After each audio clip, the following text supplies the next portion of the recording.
Hello friends, আজকে তোমাদের কাছে নিয়ে চলে এসেছি একটি নতুন ধরনের রান্না। অবশ্য তোমরা সবাই এটা জানো, কিন্তু আমি নতুন করেছি। প্রথমে এই যে আলুগুলো ভেজে নিয়েছিলাম, তারপরে মশলাটা দেখালাম, শিলে করে নিয়েছি। এবার গরম তেলে তোমার শুকনো লঙ্কা দিয়েছি, তেজপাতা দিয়েছি, গোটা গরম মশলা আর সামান্য জিরে দিয়েছি। জিরে দিয়ে একটু নাড়াচাড়া করে নিলাম। এবার এর ভিতরে দেবো কাঁচা টমেটো। দেখতেই পাচ্ছ, কাঁচা টমেটো আমি দিয়ে দিয়েছি। কাঁচা টমেটোগুলো হালকা করে একটু ভেজে নেবো, তেলে ভেজে নিচ্ছি। এবার তার মধ্যে দিয়ে দিয়েছি বাটা মশলাটা দিয়ে হালকাভাবে নুন আর হলুদ দিয়ে একটু নাড়িয়ে চাড়িয়ে নেব। তার মধ্যে যে মটরটা আর আলুটা দিয়ে একটু কষিয়ে নিয়েছি। এই যে কষানো হয়ে গেছে, তারপরে আমি গরম জল তার ভিতরে দিয়ে দেবো।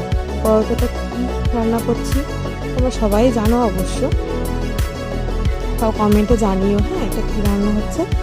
এবারে যে আমার তরকারি ফুটছে, এই যে